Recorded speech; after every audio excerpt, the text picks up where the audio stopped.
Hello പ്രിയമുള്ളവരെ, നമ്മുടെ ലോകമിന്ന്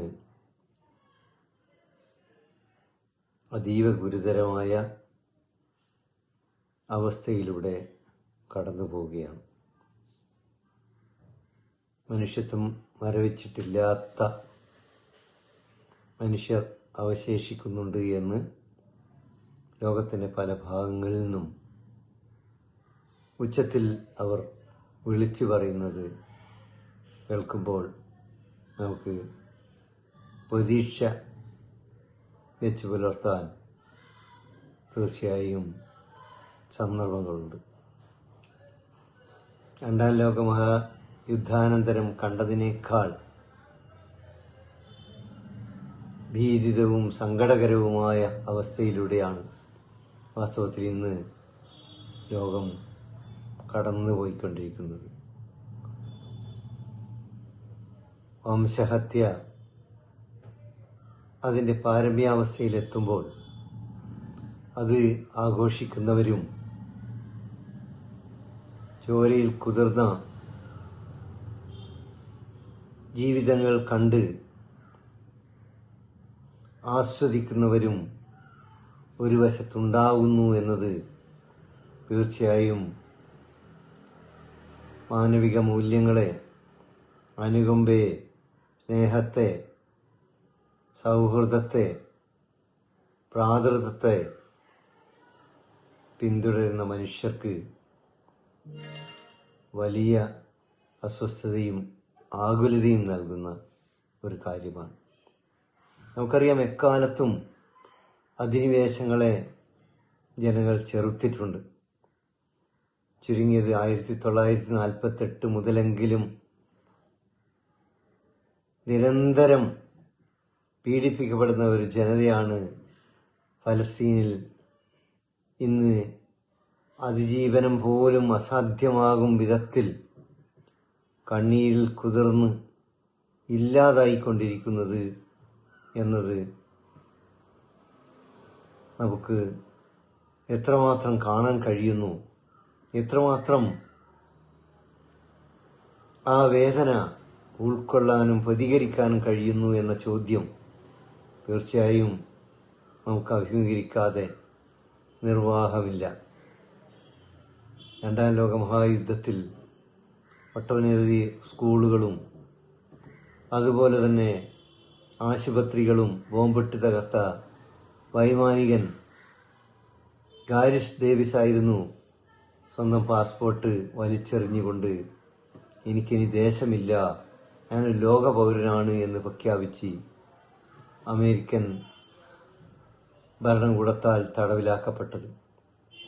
തീർച്ചയായും ഇന്ന് നമുക്ക് ഓരോ മനുഷ്യനും, ഓരോ വ്യക്തിക്കും യഥാർത്ഥത്തിൽ ഫലസ്തീനിലെ മനുഷ്യരുടെ നിലവിളികൾ കാണുമ്പോൾ ഒന്നിച്ച് വംശഹത്യക്ക് വിധേയമായി കുഴിമാടങ്ങളിലേക്ക് അവർ അവരുടെ ജീവിതം എറിഞ്ഞു തള്ളുമ്പോൾ നമ്മൾ കരുതുന്നത് ഇത് ഏതോ ഒരു സംഘടനയുടെ അല്ലെങ്കിൽ ഏതോ ഒരു സ്ഫോടനത്തിൻ്റെ അല്ലെങ്കിൽ ഏതോ ഒരു മിസൈലിൻ്റെ ഫലമായി ഉണ്ടായതാണ് എന്നാണ്. വാസ്തവത്തിൽ ചുരുങ്ങിയത് നോ അതർ ലാൻഡ് എന്ന അടുത്ത കാലത്ത് വിഖ്യാതമായി തീർന്നിട്ടുള്ള ഡോക്യുമെൻ്ററി സിനിമയെങ്കിലും കണ്ടാൽ ആ സിനിമയിൽ ബേസൽ എന്ന് പറയുന്ന കുട്ടി 5 വയസ്സ് മുതൽ 1919 മുതൽ 1923 വരെ ആ കുട്ടിയുടെ വളർച്ചയുടെ ഓരോ ഘട്ടത്തിലും സ്വന്തം പരിസരത്ത്, സ്വന്തം നാട്ടിൽ, സ്വന്തം ചുറ്റുപാടും നടക്കുന്ന കാര്യങ്ങൾ കണ്ടുകൊണ്ട് ഡോക്യുമെൻ്റ് ചെയ്യുന്ന രീതിയിലാണ് ആ ഡോക്യുമെൻ്ററി നമുക്ക് മുന്നിലെത്തുന്നത്. അതായത് 1919 മുതൽ 23 വരെ ഉള്ള കാലയളവിൽ മാത്രം നടക്കുന്ന സംഭവങ്ങൾ കണ്ടാൽ നമുക്ക് മനസ്സിലാവും എങ്ങനെയാണ് ഒരു രാജ്യത്ത് അധിനിവേശ ശക്തികൾ പ്രവർത്തിക്കുക എന്നത്. അവിടെ ജനജീവിതം ദുസ്സഹമാക്കി, അവരുടെ കുടിവെള്ളം ഇല്ലാതാക്കി, അവരുടെ വെളിച്ചം, വൈദ്യുതി ഇല്ലാതാക്കി, അവരുടെ ആവാസ വ്യവസ്ഥ തകർത്ത്, അവരുടെ വിദ്യാലയങ്ങളും മറ്റ് സ്ഥാപനങ്ങളും കെട്ടിടങ്ങളും തകർത്ത്, അവർക്ക് ഒരിടമില്ലാത്ത വിധത്തിൽ, രക്ഷയില്ലാത്ത വിധത്തിൽ അവരെ ആട്ടി ഓടിച്ചുകൊണ്ട് ബുൾഡോസറുകളുടെ ഒരു അധിനിവേശം നമുക്ക് ആ സിനിമയിൽ കാണാൻ പറ്റും. തീർച്ചയായും അതൊരു സിനിമ ആണെങ്കിലും അത് അവിടെ നടക്കുന്ന കാര്യങ്ങളുടെ യഥാർത്ഥമായിട്ടുള്ള വസ്തുനിഷ്ഠമായിട്ടുള്ള ഒരു ചിത്രീകരണം ആണ്. യഥാർത്ഥത്തിൽ 1919 മുമ്പുള്ള 5 വർഷത്തേക്ക് പോയാലും, അതിനു മുമ്പുള്ള 5 വർഷത്തേക്കോ 10 വർഷത്തേക്കോ പോയാലും ഒക്കെ ഇത് തന്നെയാണ് സ്ഥിതി. ചുരുങ്ങിയത് 1948 മുതലെങ്കിലും അവിടെ ജീവിതം അസാധ്യമാക്കിക്കൊണ്ടിരിക്കുന്ന, ആ മണ്ണിന് വേണ്ടി ആ ഭൂമി സമ്പൂർണമായി അധീനതയിലാക്കാൻ വേണ്ടി, പിടിച്ചെടുക്കാൻ വേണ്ടി സയനിസ്റ്റുകളും സാമ്രാജ്യത്വവും കൈകോർത്തുകൊണ്ട് നടത്തുന്ന പ്രയത്നങ്ങളാണ് നമുക്ക് കാണാൻ കഴിയുന്നത്. വാസ്തവത്തിൽ ഇതിനേക്കാൾ വലിയ അധിനിവേശങ്ങളെ മനുഷ്യർ മുമ്പ് ചെറുത്ത് തോൽപ്പിച്ചിട്ടുണ്ട്. നമുക്കറിയാം, അൾജീരിയ ഉൾപ്പെടെയുള്ള രാജ്യങ്ങളിലെ, ആഫ്രിക്ക ഉൾപ്പെടെയുള്ള രാജ്യങ്ങളിലെ, ലാറ്റിൻ അമേരിക്ക ഉൾപ്പെടെയുള്ള രാജ്യങ്ങളിലെ അധിനിവേശങ്ങളെ ചെറുത്ത് തോൽപ്പിച്ച ചരിത്രം നമുക്കുണ്ട്. പക്ഷെ എന്നാൽ ഇന്ന് നമുക്കറിയാം, ആഗോളവൽക്കരണത്തിന്റെ പുതിയ കാലഘട്ടത്തിൽ മാനവിക മൂല്യങ്ങൾ വലിയ പരിധിവരെ ചോർന്നു പോവുകയും, നമ്മളൊക്കെ തന്നെ മുൽഹാൻ ച്വാങ് പറയുന്നത് പോലെ ഒരു വലിയ പരിധിവരെ അച്ചീവ്മെന്റ് സബ്ജക്ട്സ് ആയി മാറുകയും, achievement subjects we turn to be achievement subjects striving for achieving something greater, achieving more and more wages, more and more wealth, more and more luxuries. In that way, we have been converted into a new phenomenon by the globalization process. So what I am telling is that പുതിയ ഈ സാഹചര്യത്തെയാണ്, ആഗോളവൽക്കരണത്തിന്റെ ഈ പുതിയ ഒരു സാഹചര്യത്തെയാണ് വളരെ എളുപ്പത്തിൽ അധിനിവേശ ശക്തികൾക്ക് കൈകടത്താനും കൂടുതൽ ക്രൗര്യത്തോടുകൂടി മനുഷ്യത്വ വിരുദ്ധമായി പരിസ്ഥിതിയെയും മനുഷ്യരെയും കീഴടക്കിക്കൊണ്ട് അവരുടെ കിരാതമായ പ്രവർത്തനങ്ങളുമായി മുന്നോട്ടു പോകാനും വാസ്തവത്തിൽ സന്ദർഭം നൽകിയത് എന്നുകൂടി നമ്മൾ ഈ അവസരത്തിൽ തിരിച്ചറിയേണ്ടത്. അമേരിക്കൻ പാർലമെന്റിൽ യഥാർത്ഥത്തിൽ ബെർണി സാൻഡേഴ്സ് തന്നെ അവതരിപ്പിച്ച അദ്ദേഹത്തിന്റെ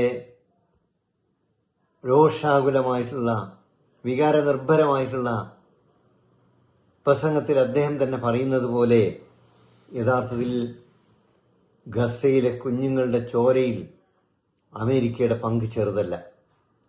70% ഫണ്ടിങ് അതിനുവേണ്ടി അമേരിക്ക നടത്തി എന്ന് അദ്ദേഹം കണക്കുകൾ ഉദ്ധരിച്ചുകൊണ്ട്, വളരെ കൃത്യമായി കണക്കുകൾ ഉദ്ധരിച്ചുകൊണ്ട്, $22 ബില്യൺ ഇതിനുവേണ്ടി അമേരിക്ക ചെലവഴിച്ചു കഴിഞ്ഞു എന്നത് വളരെ കൃത്യമായി അദ്ദേഹം പാർലമെന്റിൽ രോഷാകുലമായി അവതരിപ്പിക്കുന്നത് നമുക്ക് കാണാൻ കഴിഞ്ഞിട്ടുണ്ട്.